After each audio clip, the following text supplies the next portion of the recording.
What up, AOK Mafia? It's your boy Artofkickz, and just like that, we back with another one. Alright, y'all, so we got a video here today. This is Mekayla Bali, the disappearance that has baffled investigators. Oh man, we've been reacting to a lot of these type of videos lately.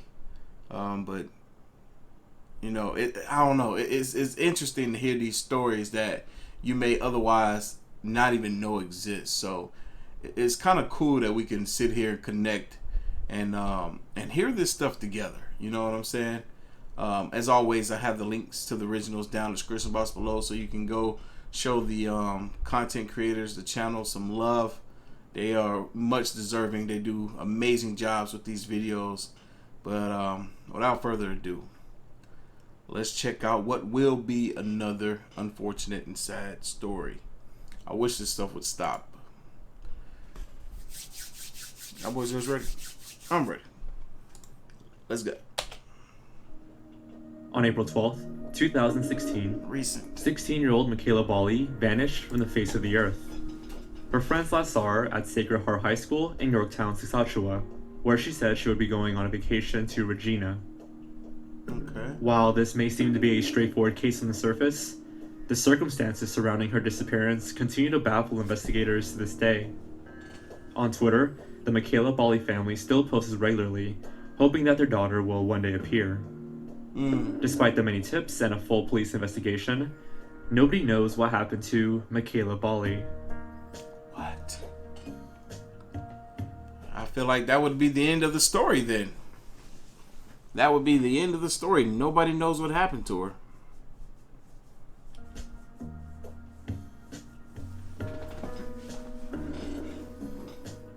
Mekayla was a pretty normal girl.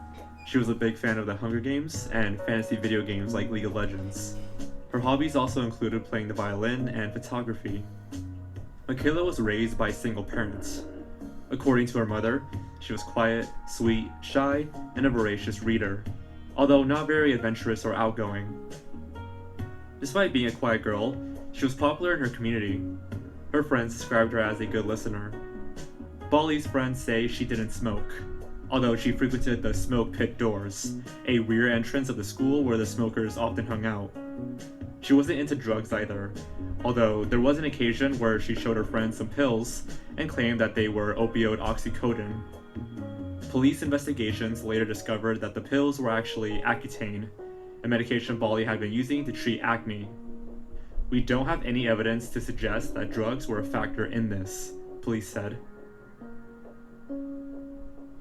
At the time of her disappearance, Mekayla was single. Earlier that year, she had dated an old boyfriend, and they remained friends after the breakup. Her friend Shelby claims that she also connected with a few people online, at least 4, but that the communications were usually short-lived. However, on the day of her disappearance, it's widely suspected that she was in contact with someone. The only issue is that she used anonymous apps to communicate with people online, meaning that the police could not trace any of the calls she made or the texts she sent on that fateful day. As a consequence, they have to rely on the people she contacted to provide the details.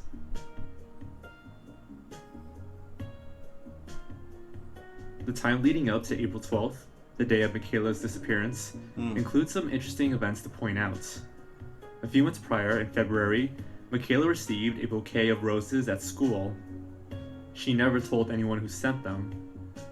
One of her friends, Hannah, claims that it was odd that the flowers came in a plain cardboard box. Apparently, the flower delivery had been from an online order. Unfortunately, despite identifying the sender, police never revealed that information to the public. Bali frequently talked about moving to a bigger city, and mentioned specific places like Saskatoon and Regina. The day prior, on April 11th, she talked about leaving town to go on a vacation. Her friends didn't take her seriously at the time. Later that day, according to her teacher, she seemed upset during class. After class, she texted her friend Oksana, asking if she could take her to the bank the next day, and that it was important. Bali later called customer service at TD Bank 3 times, checked her balance, and transferred $25. In the evening, she contacted an ex-boyfriend, Shelby, and another friend named Amy. Amy later told police that Bali mentioned a man named Christopher, who would be coming to Saskatchewan to meet her. We now know that they never met in Saskatchewan. However, police did end up eventually investigating Christopher. The investigations by the Royal Canadian Mounted Police, or the RCMP, regarding Mekayla Bali's disappearance have been quite thorough. The RCMP recovered footage of Mekayla's movements the day she disappeared, where they last saw her at the STC bus depot in Yorktown at 1:45 p.m. They have interviewed anyone close to Mekayla, and even investigated her bank activity, phone records, and social media, but to no avail. One of the greatest setbacks in this investigation is the method Mekayla used to communicate with people online. Much of the time, it was through social media like Snapchat or Instagram. For police to obtain records of social media interactions, they must go through tedious legal processes that take many months. Yep. However, Bali also used an app called Kik, which has some dark history. Police claim that the app has been used by kidnappers to groom young women, due to the nature of the app, where people can talk to each other without any filters or approval systems like friend requests. Before we go into any further details, it'd be a good idea to look at a timeline of events during that day. Okay. Fortunately, the Missing Children Society of Canada and CBC News have provided a thorough overview of Bali's day before her disappearance. Nice. According to CBC News, Bali's movements were described as erratic. She walked to various stores around town, appeared to be looking for someone, and tried to get money, all while claiming that it was for a vacation to Regina. So, let's go over what happened. Here's a bullet list of the timeline of Bali's movements from that day. This information was taken directly from the Missing Children Society of Canada website. At 6:41 a.m., Bali texted her friend Oksana again, asking if she could take Bali to the bank. Apparently, she had been claiming that she had $5,000. Police said bank statements showed that Bali had nowhere near that amount. Oksana responded that the bank wouldn't be open until 8 in the morning, and didn't take her. Mekayla's grandmother said she dropped Mekayla off at school at around 8:20 a.m. Okay. Police verified Wi-Fi records that showed Bali's phone connected to the school network at around 8:08 a.m. Okay. By 8:26, she had left the school through a back entrance. Shortly thereafter, Mekayla's movements were captured by a surveillance camera at the Super C convenience store, where she was seen walking along the railroad tracks. Around 8:51 a.m., Mekayla arrived at the local TD Bank. Camera footage shows her talking on the phone as she waits for the doors to open. At 8:55 a.m., when a worker opens the shutters, she ends the call and approaches the teller to withdraw $55. Okay. It's important to note, with TELUS data from cell phone towers, police are able to see the sending and receiving party of calls and messages, but the phone company does not retain the actual message. What's weird is that the phone call Mekayla made in front of the bank didn't register at all. In fact, none of the calls she made that day were registered. Police had to wait 10 months to access her social media accounts through the proper legal channels, but we're not sure if they ever got a hold of her messages on the Kik app. After the bank, Mekayla headed east towards Terry's Pawn and Bargain, arriving at 9 a.m. Okay. Police spoke to the owner, Terry Hedden, who claimed she tried to pawn a silver ring. Apparently, I feel like, and I felt like this from the beginning of this story, that this girl maybe done met somebody online, and she became so smitten by this person that she would really wanted to go visit them and see them in person. So she was doing whatever it took to go and meet with this person, this guy that she met online. And he was probably grooming her, telling her, hey, don't mention me to your friends, blah, blah, blah. We'll make it a big surprise. I'll come up there and visit you next. And then that's when you can introduce me to everyone. But don't tell anybody about me. Come and visit me first.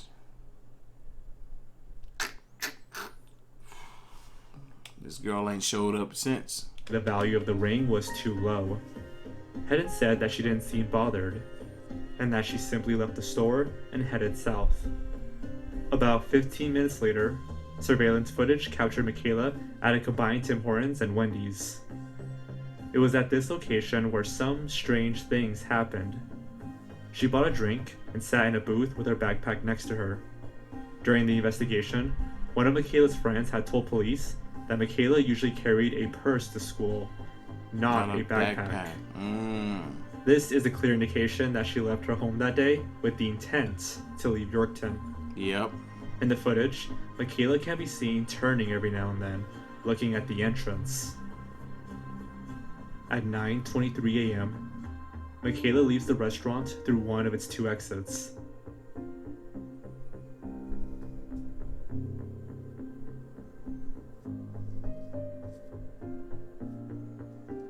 This is crazy. It's crazy. We live in a day and age, we live in the era now where if you live in the city and something happens to you, they're able to track so much of your movement. If you look at some of the crime shows and mysteries and stuff that be on like Netflix now, they be having everything. You can they piece it together like it's a freaking movie. It got everything you did. It's crazy. It's crazy. I can't even talk right because I'm baffled by the technical advances that we have in our modern era. And returns to leave through the other exits. Weird.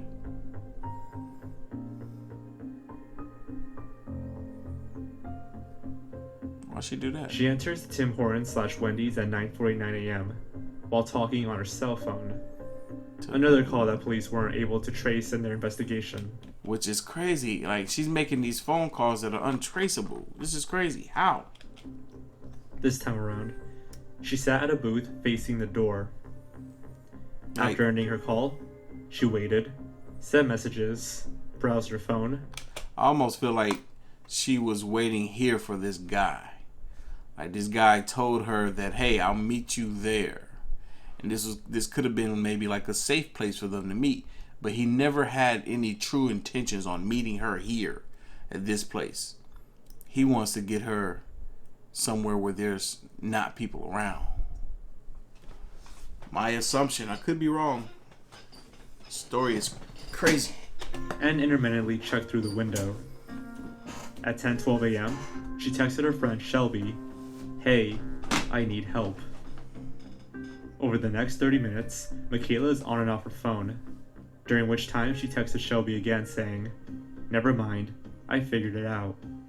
In the same time frame, she left the restaurant again, only to immediately return and sit in the same booth. Interesting.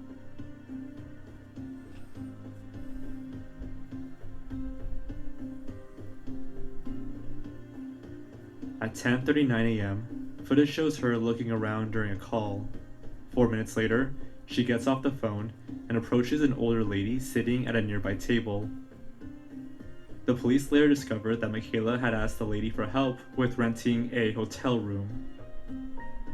In fact, one of the key pieces to solving this mystery is understanding why Mekayla was asking the lady for help.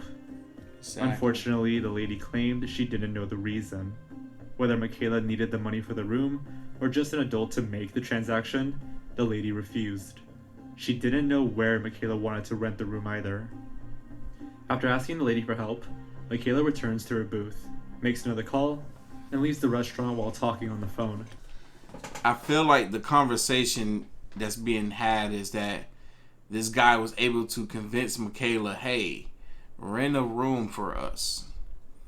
And Mekayla, knowing that she's too young to be able to do it on her own, he was probably like, hey, ask somebody around. Is there anybody around that you can ask?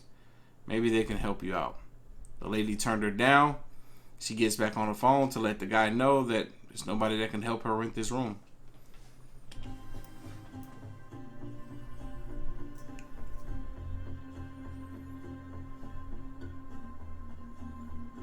there is a gap of time where Mekayla's whereabouts are unknown. About an hour later, Mekayla sent Shelby a text. "I'll see you at lunch."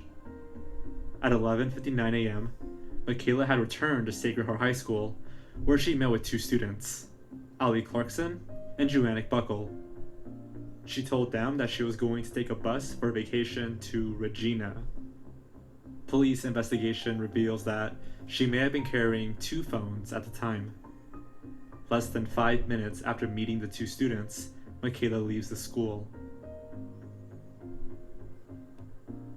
I wonder why she goes to the school just to tell her friends that. Mekayla went to a bus depot after leaving Sacred Heart High School, where an employee remembered seeing her around noon. The employee said Mekayla wanted to know what time the bus was leaving. She was told 5 p.m. and then decided to not buy a ticket. She was then spotted at a nearby restaurant called Trail Shop, where she purchased a meal. Unfortunately, there are not many cameras in this area, and her movements beyond this point are unknown. Nearly 4 hours later, at 3:40 p.m., Mekayla's grandmother was waiting to pick her up from school. 20 minutes later, Mekayla misses her violin rehearsal. Roughly another 4 hours later, Mekayla is officially reported missing. By 7 a.m., her cell phone was off.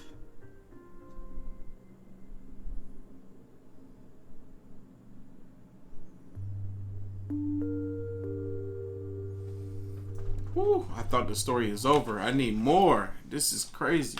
Police have received many tips across the years. One of the tips was the Friday right after her disappearance at the local bus station. Many were hopeful that it would be Mekayla, but it turned out to be somebody else. A few weeks later, Mekayla's records were transferred to the General Investigation Section, or the GIS. This means that the investigation would be treated as a major offense. The officers of the GIS spent weeks watching camera footage, analyzing phone records, and going through the legal processes required to retrieve Mekayla's social media data. Sure. To this day, there has been no activity on her social media, except for one occasion. A few months after her disappearance, a message she had been sent on Snapchat became opened, as if she had seen the message.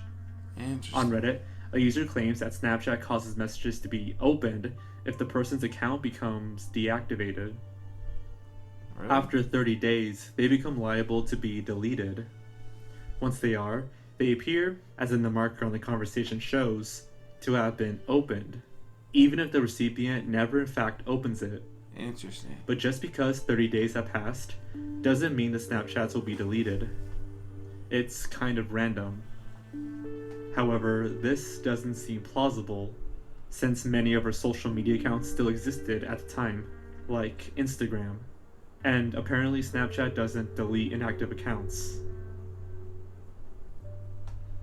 Interesting. Her Instagram account included selfies and pictures of her school friends and siblings. However, according to CBC News, there was another Instagram account under her name, with hundreds of followers but no photos. And the About Me section simply said, "Goodbye." If these accounts still exist, I couldn't find them. Less than 2 months before her disappearance, Mekayla made a post on social media with a screenshot of her Snapchat profile saying, "Looking for Snapchat friends because I have none in real life. Add me. Please don't be a greasy fuck and send me gross ass nudes. Just looking for friend." Could it be possible that somebody contacted her that day and made plans to meet her the following month, in April? GIS officers investigated everyone in Mekayla's social circle, including everyone she was known to be contacting on social media. Note that not all of her social media activity was recoverable, because some websites don't hold user data for long periods of time, and the legal processes to acquire the records can take months. One of the people that GIS did investigate was Christopher, who we mentioned earlier. Liang, Mekayla's friend, had mentioned that Christopher was going to visit Saskatchewan, but Liang wasn't the only person to mention him. Mekayla's ex-boyfriend also told police that Christopher was visiting the province to see his mother in Saskatoon. Police searched Christopher's house. In their investigation, they found no evidence that Christopher was in Canada during the time Mekayla went missing. CBC News also reached out, to which he had this to say: "All I can provide for you is that she suffered with self-harm a few years back. Back then, I was helping those who struggled, and I encouraged her to fight against self-harm and to look towards God." Police said there was no evidence to suggest that Mekayla was suicidal at the time she went missing. However, the self-harm story was indeed corroborated by Mekayla Bali's description in the Interpol database, as found by one Reddit user. It says that Mekayla has a fair amount of scars on her upper thigh from self-harm, side unknown. Mekayla's friends pointed out to police another boy she had been contacting via social media, who goes by the name of Josh. However, they didn't know his last name. Police followed up, interviewing multiple people with the name Josh throughout their investigation, until they found a boy in Churchbridge who said that he knew her. The boy said they saw each other about once a week at a youth gathering. However, they hadn't spoken for a few years, and police said there was no indication that this Josh was involved in Mekayla's disappearance. There was yet another man investigated by the police, a man who claimed to be Mekayla's father. Mekayla had told her friends that she didn't know who her father was, but that she wanted to meet him. The man who was interviewed by police, Rick Breet, said he was never contacted by Mekayla, and he didn't think she knew his name. Mekayla's mother, Paula, claims there is no evidence that Rick is Mekayla's father. Despite the uncertainty, police searched Breet's house and even took DNA samples. They concluded that there was no evidence to suggest that Breet had anything to do with Mekayla's disappearance. Breet even started posting online about Mekayla's disappearance on his own behalf. I wonder if he was clout chasing. I feel like he could have been clout chasing, because Mekayla's mom was like, psh, who's to say that that's her father? At the bus I was a hoe. Now I'm playing. depot, police interviewed an employee named Cheryl McDougall, who said Bali looked pretty normal for the kids who went there. Okay. About a week after the interview, McDougall contacted police with more information from a customer who remembered seeing Bali. Okay. Apparently, she was seen with a big guy carrying white bags. After putting out a sketch of a man described as having a tattoo of a cross with red flames on his left arm, someone came forward. However, the investigation concluded that he was simply holding the door for Bali, and that they were not together. After looking at all of the information regarding Mekayla's case, police do not believe that she ever purchased a ticket or got into a bus leaving Yorkton. I didn't think so either. I feel like whoever she was in contact with, they came and met her here. It's been several years now. Yeah. Mekayla's family runs pages all over social media with the hopes of finding her. Police have investigated over 600 tips throughout the years, including sightings as far as Scotland and Colombia. Among the other tips that the RCMP have received, a few stand out. In January of 2017, Mekayla was believed to have been seen at an event at the Great Eagle Entertainment Center in Calgary.